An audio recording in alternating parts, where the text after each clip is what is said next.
কৃষ্ণ ভজন করব বললেই কৃষ্ণ ভজন করা যাবে না। আগে জীবন থেকে তিনটে জিনিস বাদ দিতে হবে, তবে কৃষ্ণ ভজন হবে। তিনটে জিনিস কি কি? অভিমান। অভিমান মানে বড় মনে করা নিজেকে। গৌরবং মানে অন্যের থেকে নিজেকে বড় মনে করা। অভিমান বলতে নিজেকেই বড় মনে করা, আর গৌরবং মানে অন্যের থেকে নিজেকে বড় মনে করা। দুটো এক জিনিস নয়। তাই বলছে অভিমানটাকে ত্যাগ করো সুরাপানের মতন অপবিত্র জিনিস ভেবে। সুরাপানটা অপবিত্র ব্যাপার। এখন সুরাপানটা এত বেশি ছড়িয়ে গেছে যে সেটাকে আর অপবিত্র বলা যাবে কিনা সন্দেহ আছে। আমি সকল কীর্তন কমিটির কাছে পায়ে ধরে নিবেদন করছি, যারা কীর্তন পরিচালনা করেন, অনেক জায়গায় মাতাল গোষ্ঠী দেখতে পাই, আমার কিন্তু বড় বিরক্ত লাগে। আপনাদের চরণে ধরে প্রার্থনা জানাই, মাতাল গোষ্ঠী যেন কীর্তন পরিচালনা না করেন। আর যা খুশি করুন আপনারা, কিন্তু কীর্তন পরিচালন কমিটির মধ্যে যেন মাতাল না থাকে। আর যদি দু একটা মাতাল থেকে থাকেন, তারা যেন অগ্রাধিকার না পান, মেন দায়িত্বে যেন মাতাল না থাকে। আমার এই জায়গাটা খুব ভালো লেগেছে। কেন? এখানে মাস্টার মশাই মেল দায়িত্বে আছে। এই পরিচালন কমিটির মধ্যে একজন শিক্ষক মহাশয় আছেন, এই বছরেই তিনি রিটায়ার করবেন। 5টা বছর আগে তিনি আমাকে নিমন্ত্রণ করেছিলেন, কিন্তু আমি আসতে পারিনি।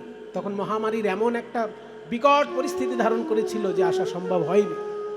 কিন্তু উনি ধৈর্য ছাড়েননি, উনি ধৈর্য ছাড়েননি। আমার যখন সম্ভব হয়েছে, আমি সেই দায় শোধ করতে এসেছি। শিক্ষক মহাশয় হচ্ছে শিক্ষক কারা? আমাদের সমাজের মেরুদণ্ড হচ্ছে শিক্ষক। সমাজ গড়ার কারিগর হচ্ছেন শিক্ষক। শিক্ষক মহাশয়কে যদি আপনি একটা কথা দেন, সেই কথা রাখার আপ্রাণ চেষ্টা করতে হবে আপনাকে। সেইটুকু আমি চেষ্টা করেছি। শুধু শিক্ষক মহাশয়কে আমি কথা দিয়েছিলাম যে আমি আসার চেষ্টা করব, সেটুকু আমি পেরেছি। কাজে শিক্ষক হচ্ছেন আমাদের সমাজের মেরুদণ্ড। শিক্ষককে সবসময় একটা জিনিস জানবেন বাবা, চাণক্য একটা দামি কথা বলেছেন যে একটা অক্ষরও যদি কোনো শিক্ষক আপনাকে শেখায়, পৃথিবীতে কোনো জিনিস নেই যেটা দিয়ে আপনি ঋণ মুক্ত হবেন। এত বড় কথা বলেছেন চাণক্য। একমপ্যক্ষরং জং হি গুরু শিষ্যং প্রবোধয়েত পৃথিব্যাং নাস্তি তদ্রব্যং যদ্দত্ত্বা স অনিঋণী ভবেত। অনিঋণী মানে ঋণমুক্ত হয়ে যাবেন এমন কোনো জিনিসই নেই। শিক্ষক যদি আপনাকে একটা অক্ষরও শেখায়, তা কোনো জিনিস দিয়ে আপনি ঋণ মুক্ত হতে পারবেন না, চিরকাল ঋণী হয়ে যাবেন। কাজে শিক্ষক মহাশয়ের বিরাট গুরুত্ব। কোথাও কীর্তন কমিটিতে 2-4টে মাতাল থাকতেই পারে, কিন্তু তারা যেন অগ্রাধিকারে না থাকে। অগ্রাধিকারে সবসময় বড় বড় শিক্ষক মশাই যেন থাকে, অগ্রাধিকারে যেন বড় অফিসার থাকেন, যাদের দায়িত্ববোধটা বেশি, সেই রকম লোক যেন থাকে। এই কীর্তন কমিটিতে শিক্ষক মহাশয় দায়িত্ব আছে। কাজেই শিক্ষকের একটা বিরাট মূল্য। চৈতন্যদেব নিজেই একজন শিক্ষক মহাশয়। যেটা বলতে যাচ্ছিলাম যে অভিমান ত্যাগ করতে হবে। আমি বড় এটা ভাবা চলবে না। 2, সুরাপানম। সুরাপান হচ্ছে অপবিত্র একটি কাজ। এই অপবিত্র কাজের মতন অভিমানকে চিন্তা করবে। অভিমানং সুরাপানম, তাই অভিমান করা যাবে না। গৌরবং রৌরবং তথা। গৌরবং মানে অন্যের থেকে নিজেকে বড় মনে করা, এটাকে বলে গৌরব বুদ্ধি। সেটা রৌরব নরকের মতো চিন্তা করবে, সেটাও করা যাবে না। আর 3, প্রতিষ্ঠা সুকরি বিষ্ঠা। প্রতিষ্ঠা, নিজের নাম যশ পাওয়ার জন্য সবসময় ব্যাকুলতা, এই জিনিসটা শুকরীর বিষ্ঠার মতন অপবিত্র। সোজা বাংলায় বলে শুয়োরের গু। শুয়োরের গু যেমন একটা ঘৃণ্য পদার্থ, সেই রকম প্রতিষ্ঠা লাভ করাটা একটা ঘৃণ্য পদার্থ। চিন্তা করলে তবে তুমি বৈষ্ণব ধর্মে আসতে পারবে। কাজে জীব গোস্বামীকে এই শিক্ষা দিলেন যে প্রতিষ্ঠা সুকরি বিষ্ঠা মেখে এলে সারা গায়ে, তোমার মুখ দর্শন করবো না আমি। নিজের নাম যশ পাওয়ার জন্য একজন পণ্ডিত মানুষকে তুমি এইভাবে তার কাজে বাধা দিলে। সে আমার বইটা সংশোধন করতে চেয়েছিল, সে আগে করে দিত, তারপর তুমি কিছু বলতে। কিন্তু তাকে বাধা দিতে দিতে এমন অবস্থা করলে যে সে মাথা নিচু করে এখান থেকে চলে গেল। এই যে লোককে হারানোর একটা মানসিকতা, এটা রাজসভায় শোভা পায়, এই বৈষ্ণব সভায় এটা হবে না। কাজেই তুমি আমার চোখের সামনে কখনো এসো না, এই বলে জীব গোস্বামীকে তাড়িয়ে দিয়েছিলেন রূপ গোস্বামী। শেষকালে জীব গোস্বামী কি হলো জানেন? মনোকষ্টে খাওয়া দাওয়া বন্ধ করে দিয়ে বসে থাকলো যমুনার ধারে, যে আমি না খেয়ে মরে যাব। কারণ আমার কাকা, আমার গুরু আমার সঙ্গে দেখা করতে চান না, এর থেকে বড় জিনিস আর বড় দুঃখের আর কি হতে পারে পৃথিবীতে। তিনি আমার কাকা এবং তিনি আমার গুরুদেব, আমার মুখ দর্শন করবেন না, আমার বেঁচে থাকারই কোনো অধিকার নেই, আমি মরে যাব। এই বলে খাওয়া দাওয়া বন্ধ করে বসে রইলেন যমুনার ধারে। সনাতন গোস্বামী দেখলেন সর্বনাশ, জীব গোস্বামী যদি এরকম খাওয়া দাওয়া বন্ধ করে মরে যায় তো বিরাট সর্বনাশ হয়ে যাবে বৈষ্ণব জগৎ। তাই সনাতন গোস্বামী এসে রূপ গোস্বামীকে বললেন, ভাই দাদা, আমি তোমার কাছে একটা জিনিস জানতে এসেছি। হ্যাঁ বলো দাদা। ওই যে মহাপ্রভু কি যেন উপদেশ দিয়েছিলেন, একটু মনে করিয়ে দিতে পারো? ওই তো মহাপ্রভু বলেছিলেন যে নামে রুচি, জীবে দয়া, বৈষ্ণব সেবন, ইহা বই ধর্ম নাই, শুনো সনাতন। যখনই বলেছে নামে রুচি, জীবে দয়া, অমনি সনাতন ধরেছেন, ওগরূপ নামে রুচি, জীবে দয়া, এই যদি প্রভুর আদেশ হয়, জীবে দয়া যদি প্রভুর আদেশ, জীবে দয়া তব কই। জীবে দয়া যদি প্রভুর আদেশ, তাহলে জীবে দয়া তব কই। কি বলছো দাদা? তুমি জীবের নাকি জীব গোস্বামীর নাকি মুখ দেখবে না বলেছো? বলে হ্যাঁ, জীবের মুখ দেখবো না, ও অপরাধ করেছে, একজন পণ্ডিত আমার বই সংশোধন করবে বলেছিল, ও আবার গিয়ে তার ভুল ধরিয়ে এসেছে। বলে শোনো, এটা তোমার চোখে খারাপ লাগছে, কিন্তু জীবের দিক থেকে যদি এটা দেখো, সে কি ভুল করেছে? আমার গুরুদেবের অসম্মান করবে বলে কেউ যদি একজন আসে, আমার উচিত না সেই মানুষটিকে কুপকাত করে দেওয়া? শিষ্য হিসেবে তোমার দায়িত্ব ওই মানুষটিকে পরাজিত করা। কাজেই শিষ্য হিসেবে ও দায়িত্ব পালন করেছে, তুমি একজন বড় বৈষ্ণব বলে তোমার চোখে বিষয়টা খারাপ লাগছে। তাই জীব গোস্বামীও তো একটা জীব, জীবে দয়া করাই যদি মহাপ্রভুর ধর্ম, তাহলে জীব গোস্বামীটাও তো একটা জীব রে বাবা, তাকে তুমি দয়া করলে কই? তখন রূপ গোস্বামী বলছে, ঠিক আছে দাদা, তুমি যখন আমাকে আদেশ দিচ্ছ, আমি জীব গোস্বামীর মুখ দর্শন করব, ওকে ডেকে নিয়ে এসো। জীব গোস্বামীকে ডেকে আনলো, সনাতন চল, তোর গুরুদেব তোর মুখ দর্শন করবে বলেছে। এবার সনাতন গোস্বামীর সঙ্গে যখন জীব গোস্বামী এসেছেন, সেই সময় জীব গোস্বামীকে কাছে ডেকে রূপ গোস্বামী বলেছিলেন যে দাদার জন্য এই যাত্রায় তুমি রক্ষা পেলে, কিন্তু কখনো বিদ্যা নিয়ে অহংকার করবে না, পাণ্ডিত্য নিয়ে কখনো অহংকার করবে না। পাণ্ডিত্য নিয়ে অহংকার করার জায়গা হচ্ছে রাজসভা, এই বৃন্দাবনের মাটি নয়। বৃন্দাবনের মাটিতে যদি তুমি সেবা করতে চাও, এখানে পাণ্ডিত্য নিয়ে অহংকার করো না। সেইখানে বলেছিলেন যে 6টি জিনিস ভক্তি নষ্ট করে, আর 6টি জিনিসে ভক্তি বাড়িয়ে তোলে। 6টি জিনিসে ভক্তি বাড়িয়ে তোলে, আর 6টি জিনিসে ভক্তি কমিয়ে দেয়। সেই সময় রূপ গোস্বামী বলেছিলেন দাদাকে, সনাতন গোস্বামীকে, যে আমি জীব গোস্বামীর মুখ দর্শন করতে পারি, ও যদি আমার একটা সমস্যার সমাধান করে দেয়। বলে কি সমস্যার সমাধান? বলছে যে শোনো, সমস্যাটা হচ্ছে আমি ধ্যানে যখন বসেছিলাম, ধ্যানে বসে দেখি যে যমুনার দিকে যে পাথর, সেই পাথরের উপর গরুর পায়ের চিহ্ন রয়েছে, গরুর খুরের চিহ্ন রয়েছে। যমুনার দিকে যাবার গরুর খুরের চিহ্ন আছে, কিন্তু যমুনা থেকে উঠে আসার গরুর চিহ্ন নেই, খুরের চিহ্ন নেই। এটাই আমার সন্দেহ, যে গরুগুলো যমুনার জলে যাচ্ছে সেই রকম খুরের চিহ্ন দেখতে পাচ্ছি পাথরের উপর, কিন্তু উঠে আসার চিহ্ন নেই কেন? তাহলে কি জলে গিয়ে গরুগুলো কোথাও ভেসে চলে গেল, না কি হলো? এটার আমি কোনো সমাধান পাচ্ছি না। জলে নামার চিহ্ন আছে, জল থেকে উঠে আসার চিহ্ন নেই, এটা কি ব্যাপারটা? তখন সনাতন বললেন যে এই সমাধান নিশ্চয়ই জীব করতে পারবে, এটা যদি জীব করতে পারে তাহলে তুমি তার মুখ দর্শন করো। তাই জীব গোস্বামীকে ডেকে আনলো।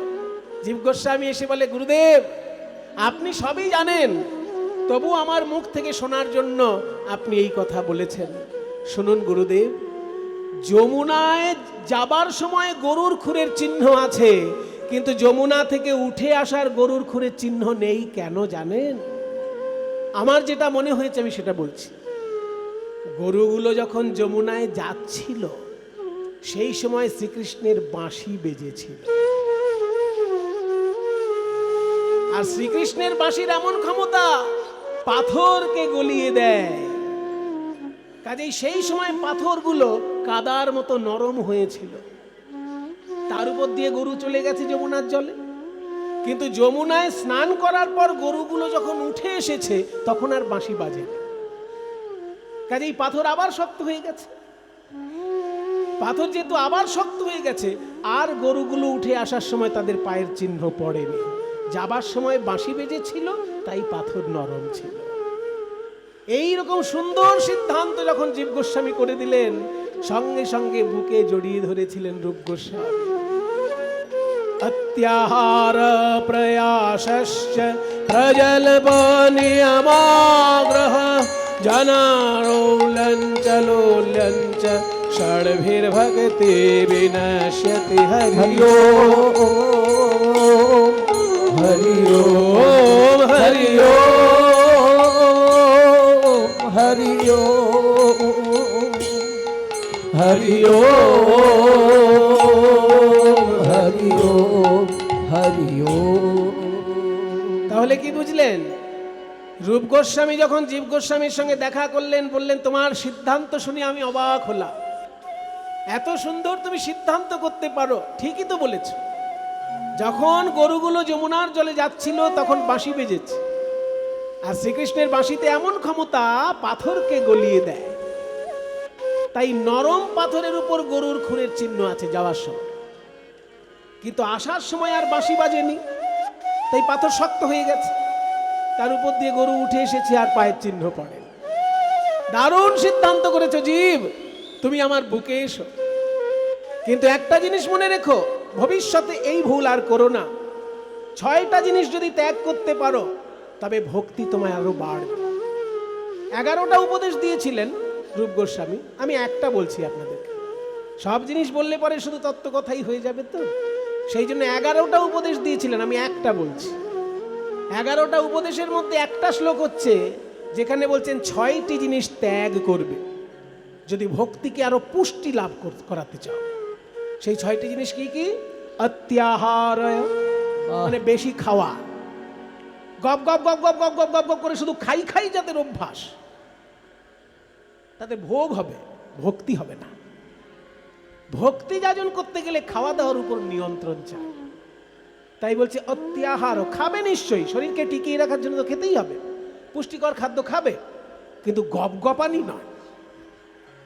সেই জন্য বলছে অত্যাহার, অত্যাহার করবে না। প্রয়াসশ্চ, যেসব কাজে কোনো মানুষের কল্যাণ হয় না সেই কাজের প্রতি কোনো চেষ্টা দেখাবে না। কিছু কিছু লোক থাকে অকল্যাণকর কাজেও অত্যন্ত উৎসাহ দেখাচ্ছে। যে কাজটা করলে সমাজের কোনো কল্যাণ হবে না, কিন্তু সেরকম একটা কাজেও খুব উৎসাহ। হয়তো এমন একটা অনুষ্ঠান হবে গ্রামে, বসে মদ গেলা হবে, প্রচন্ড উৎসাহ। বলুন, এটা সমাজের কোনো কল্যাণ হবে? একটু গান বাজনার ব্যবস্থা করে দিল, প্যান্ডেলের পেছনে গিয়ে মদ গিলতে লাগলো, কি সমাজের কল্যাণ হবে এতে? ওই সব কাজে যদি উৎসাহ দেখাও কোনোদিন ভক্তি হবে না। তাই বলছে অত্যাহার প্রয়াসশ্চ। তারপর হচ্ছে প্রজল্প, মানে অকারণ চিন্তা। কিছু কিছু লোক আছে কোনো কাজ নেই তো শুধু চিন্তাই করে যাচ্ছে, চিন্তাই করে যাচ্ছে। ওই অকারণ চিন্তাটাও জীবন থেকে বাদ দেবে।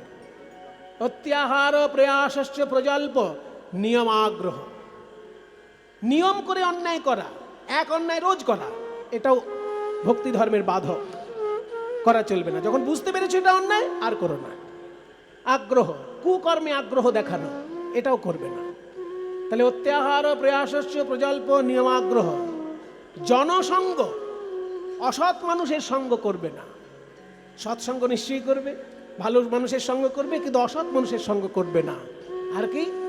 জনসংঘর্ষ লৌল্যঞ্চ, কোনো জিনিসের প্রতি লোভ, এই লোভটাও জীবন থেকে ত্যাগ করবে। এই 6টা জিনিস যদি করতে পারো জীব, তাহলে তুমি বৈষ্ণব আচার্যে পরিণত হবে। 11টা উপদেশের মধ্যে একটা উপদেশ হলো এই ষড়বর্গ ত্যাগ, এই ষড় বিষয়ে ত্যাগ। সেই জন্য সেই দিনকে 11টি উপদেশ দিয়ে আপন করে নিয়েছিলেন জীব গোস্বামী। রূপ গোস্বামী জীব গোস্বামীকে বুকে জড়িয়ে ধরেছিলেন। যদি কেউ 11টি উপদেশ পুরোটাই জানতে চান, তাহলে একটু বৈষ্ণব ধর্ম গ্রন্থ বিশ্লেষণ করবেন, একটু খোঁজ খবর নেবেন।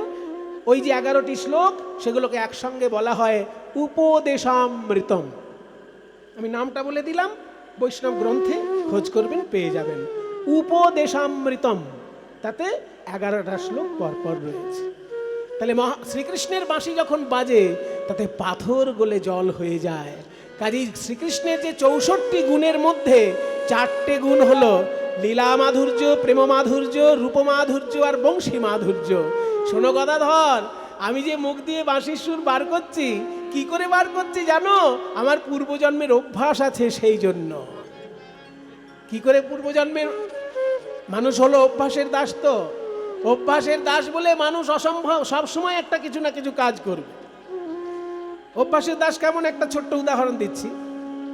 একজন ছিল চোর, সে চুরি ছাড়া আর কিছু করতে পারে না, কিছুই পারে না চুরি ছাড়া। সে চুরি করে লোকের কাছে বদনাম পায়, কখনো কখনো থাপ্পড় খায়। কিন্তু মানুষটি ভালো। ভালো কেন বললাম? ওই চোরের 3টে ছেলে ছিল, 3টে ছেলেকেই ভালো ভালো স্কুলে ভর্তি করেছে, যে আমি তো চুরি করে জীবন কাটালাম, আমার ছেলেগুলো যেন ওরকম না হয়। তাই 3টে ছেলেকে ভালো করে পড়াশোনা করিয়েছে। আর 3টে ছেলে হয়েছে কি জানেন? একজন মাস্টার হয়েছে, একজন ডাক্তার হয়েছে, আর একজন ব্যারিস্টার হয়েছে। ডাক্তার, ব্যারিস্টার, মাস্টার, 3টেই স্টার হয়ে গেছে। এবার বুড়ো চোর, সে কিন্তু চুরি বন্ধ করেনি, ফাঁক ফোকর পেলেই চুরি করতে চলে যায়। এবার পাড়ার লোক ওই ছেলেগুলোকে কথা শোনায়, কিরে তুই তো মাস্টার মশাই হয়ে গেছিস, তোর বাবা তো এখনো চুরি করে। আর একজন এসে বলে, ডাক্তারবাবু আপনি তো খুব ভালো, কিন্তু আপনার বাবা তো এখনো চুরি করে। এবার ছেলেদের এই কথাগুলো শুনে মনটা খারাপ হয়ে যায়। একদিন 3 ছেলে বাবাকে সামনে নিয়ে বসেছে, বলছে, বাবা একটা অনুরোধ আছে আপনার কাছে। বলবো? বলো, কি বলতে চাও? এই বুড়ো বয়সে তোমাদের কাছে আবার কি কথা শুনতে হয় আমায় দেখি। বাবা, আপনার চরণ ধরে আমরা একটা কথা বলতে চাই। হ্যাঁ হ্যাঁ, তাড়াতাড়ি বলো, আমার সময় কম। বলছি কি, বল না।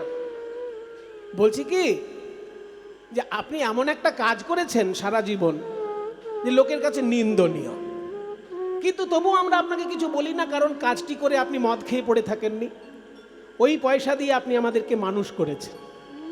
আমরা একজন মাস্টার হয়েছি, আমরা একজন ডাক্তার হয়েছি, একজন ব্যারিস্টার হয়েছি। এখন তো আপনার আর চুরি করা উচিত নয়। আপনি এখন কেন চুরি করতে যান? বাবা, আমাদের অসম্মান হয় আপনার জন্য।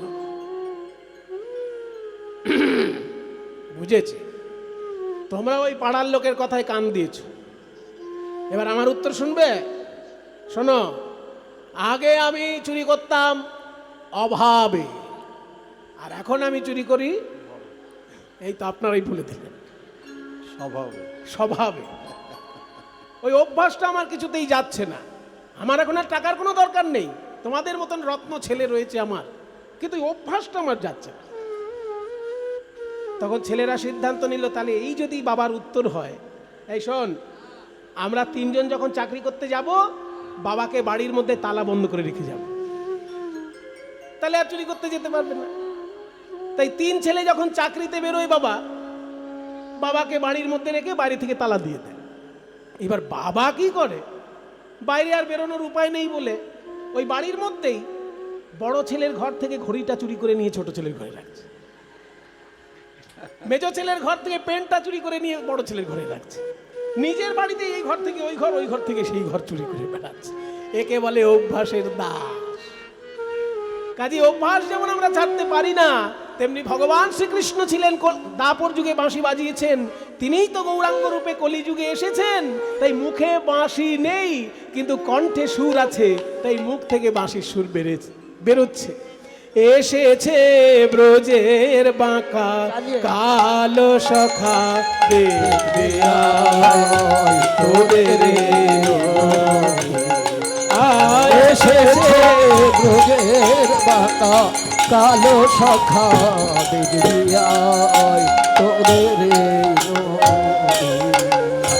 তোদের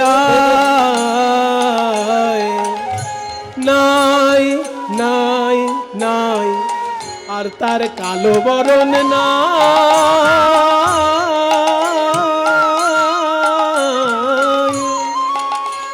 এইবার রায় অঙ্গে অঙ্গ ঢেকে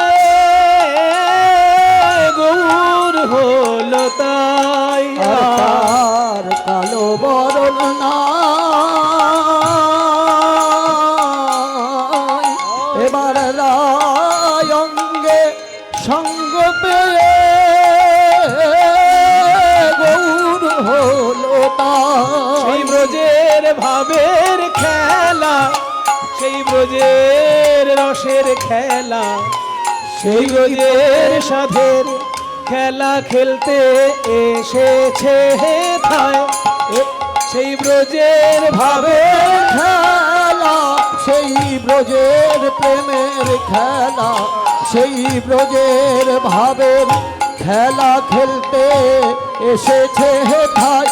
এসেছে ব্রজের বাঁকা কালো সখা, দেখবি আয় তোদের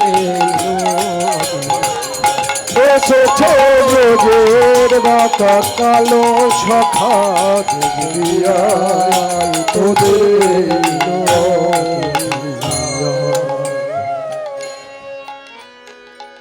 মুখে বাঁশি ছিল দাপর যুগে, কলিযুগে নেই কেন? কেন?